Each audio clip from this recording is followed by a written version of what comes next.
अजमेर में साइबर ठगी का एक बेहद चौंकाने वाला मामला सामने आया है, जहां एक बुजुर्ग महिला के बैंक खाते से करीब 5 लाख रुपए निकाल लिए गए। हैरानी की बात यह है कि महिला के पास ना तो डेबिट कार्ड था और ना ही उन्होंने किसी प्रकार की ऑनलाइन बैंकिंग सुविधा ले रखी थी। इसके बावजूद खाते से रकम पार हो गई। अलवर गेट क्षेत्र निवासी बुजुर्ग महिला सुशीला देवी के साथ हुई इस ठगी ने साइबर सुरक्षा को लेकर कई सवाल खड़े कर दिए हैं। पीड़िता ने बताया कि उन्होंने बीड़ी बनाकर अपनी बेटी की शादी के लिए पाई पाई जोड़कर यह रकम जमा की थी। घटना का खुलासा उस समय हुआ जब उनके बेटे के मोबाइल पर खाते से 50,000 रुपए कटने का मैसेज आया।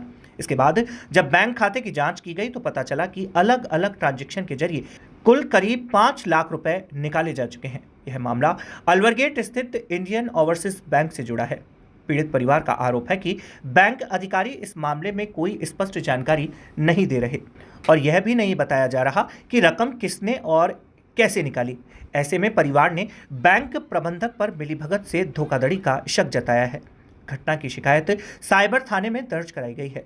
पीड़ित परिवार नगरा अलवर गेट क्षेत्र का रहने वाला है। इस घटना के बाद परिवार की आर्थिक स्थिति बेहद खराब हो गई है। उन्होंने बताया कि बेटी की शादी के लिए जमा की गई पूरी रकम निकल जाने से वे गहरे संकट में आ गए हैं। पीड़ित परिवार ने पुलिस से मांग की है कि मामले की गंभीरता से जांच कर दोषियों के खिलाफ सख्त कार्यवाही की जाए और उनकी मेहनत की कमाई वापस दिलाई जाए, ताकि वे अपनी बेटी की शादी कर सके और परिवार की स्थिति को संभाल सके। फिलहाल पुलिस मामले की जांच में जुटी है और बैंक की भूमिका की गहनता से पड़ताल की जा रही है। हमको शनिवार को पता लगा 12 बजे पैसा गायब हो रहे थे। अब हमने बात करी तो सब संडे को तो बैंक बंद था। अब बीडी बना के जोड़े लड़के की शादी के लिए। अब बैंक पे विश्वास था, पैसा कहाँ जाएगा। अब बैंक से गायब हो रहे तो बैंक की जिम्मेदारी है। बैंक में गए तो फिर बैंक में सुबह से बोल रहे सर्वर नहीं आ रहा। समझ नहीं आ रहा। मैंने बड़ी मेहनत से पैसे जोड़े थे जी, सिस्टर के लिए बैंक में जमा कराए थे। मेरी माँ के साथ साइबर फ्रॉड हुआ। 5,02,000 कुछ रुपए उड़ा लिए गए। हमने साइबर थाने रिपोर्ट करी। रिपोर्ट करने के बाद उन्होंने बैंक भेजा। बैंक वालों की तरफ से कोई सहयोग नहीं है कि क्या हुआ। हमने पूछा भाई ये खाता ऑफलाइन था तो ऑनलाइन कैसे हुआ, उस तक का इनके पास जवाब नहीं है। और पूरे स्टाफ में कोई जिम्मेदार व्यक्ति नहीं है, कोई बताने को तैयार नहीं कि मेरे पैसे कहाँ गए। मैं 40 रुपए साल के देता हूँ मैसेज के लिए, ना तो जमा कराने का मैसेज आया ना मेरे पैसे का फ्रॉड हो गया उसका मैसेज आया। कोई जिम्मेदारी लेने को तैयार नहीं है। बीड़ी बनाती थी और मेरी शादी के लिए मेरी मदर ने 5 लाख रुपए जोड़े थे और 3,000 पहले से ही मेरी मम्मी के सेविंग अकाउंट में थे।